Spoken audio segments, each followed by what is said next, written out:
The only thing that saved us is the wooden construction of the boat. Had the boat been a newer vessel, and it's my understanding that the newer ones are constructed of fiberglass, then we would have been floating in the Mediterranean Sea.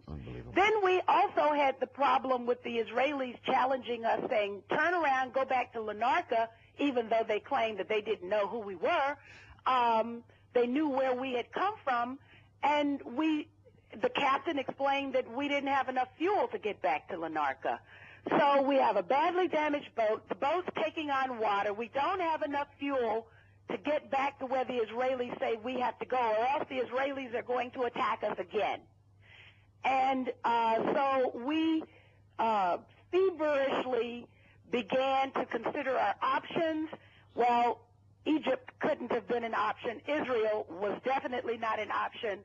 And the only option that we had was Lebanon, and we didn't know what the politics, the regional politics, and if they would accept us. Well, finally, we got a message from the CNN reporter that Lebanon would rescue us. And Lebanon sent a warship. They sent several speedboats out to us. And, of course, since this was all being carried live on Al Jazeera, the Lebanese fishermen all came out to greet us. And we hobbled into the port in Lebanon, and that's how I am living to tell the story. I really honestly believe that. You tell it as if it's a matter of fact, but it's an example of extreme heroism for which every person watching this will be grateful. But let me bring Abdel Bari Atwan in, the famous Palestinian publisher. This shows the contempt of Israel towards even foreign dignitaries. This is an American congresswoman, CNN on board, Al Jazeera on board. Of course, we know they've killed many Al Jazeera staff. They're a law unto themselves. They can kill the United Nations workers. They're a complete law unto themselves. How do they get away with it? Get away because of the West, because they are fully supported by the Western elected governments, so-called elected governments. They are supported by United States, the leader of the free world. Imagine the Congress, or the Senate yesterday actually supported the Israeli carnage in Gaza. I don't know, how those people who are pretending they are representing the free world support massacres like this. Don't they see the pictures we are seeing on the screen of many channels, the CNN, the BBC. Well, maybe they're not seeing the same. If you watch Press TV or Al Jazeera, you're seeing pictures which are wholly different from the British mainstream view, never mind the United States. Cynthia, what's happened to President-elect Obama? Has the cat got his tongue? Well, it's a very good question. I have said that he roared onto the political scene like a lion, but, on this issue, he's as silent as a lamb.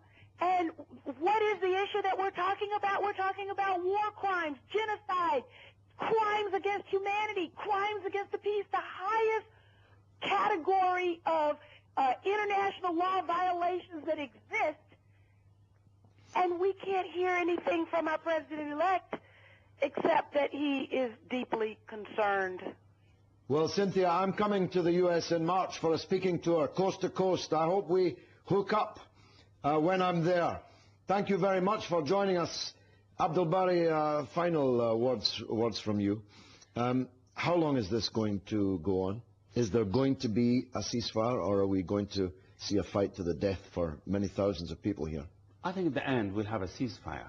And definitely we will have more children will be massacred by the Israelis, because those people behave in a very arrogant way, and nobody is stopping them from killing civilians. So they will take their share of our blood, our children's blood, definitely. I don't know how big this share, but they are after the maximum of our children, our innocent people blood. So, but who will be the loser? Definitely this Arab regime who collaborated directly or indirectly with this carnage they will lose. Mahmoud Abbas, the Palestinian president, definitely has been undermined completely by this, because actually he did not raise his voice enough to stop this massacre. And also the Israelis themselves will be a great loser, because the whole international community can see what they are doing to the future generation of the Palestinians, to the Palestinian people. And also the peace process will suffer, because Yasser Arafat started the culture of peace, and he convinced the Palestinian, he worked hard to convince the Palestinian to coexist, to actually live together with the Israeli, to even give up about 78% of the Palestinian territories. Now, how can you regain the culture of peace again? I think it's been very difficult, and I believe the international community will pay a heavy price for that. And if they should save the Israeli from themselves, and they should save the Western world from the anger of the coming generation, from Europe, from the United States, and from the Middle East and the Muslim world. Thank you very much, Abdel Bari, for your valuable insights as always. Now, stay tuned for Fighting Talk, which is coming up after this.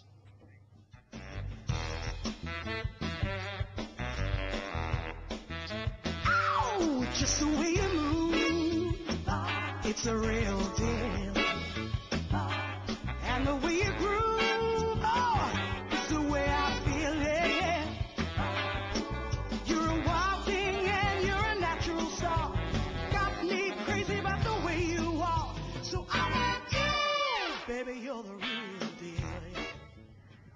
This is Fighting Talk, where I land meaty blows on my opponents.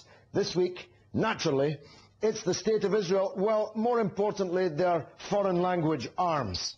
The BBC, which was the Bush and Blair Corporation in the run-up to the war on Iraq, has become the English language arm of the Israel so-called Defense Force.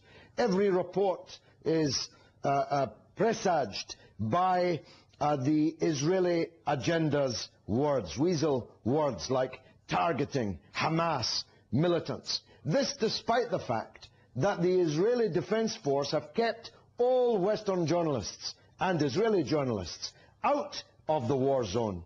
Yet despite being banned from the war zone by the belligerent party, Israel, they continue to broadcast the terms of reference set by the people who banned them. If this was Russia refusing to allow journalists into Georgia, every report would reflect the fact that Russia had banned the reporters from the war zone. But none of the Western broadcasts reflect that. Every nuance, every word is dripping with bias and prejudice against the Palestinian people and in favor of the Israelis. Well, the only reason for that can be that, well, the Israelis are like us and the Palestinians are somehow other. But it's the fact that the Israelis are really Western occupiers of an Eastern country that is the fundamental problem. I'll be back next week at the same time, in the same place. Sky 515.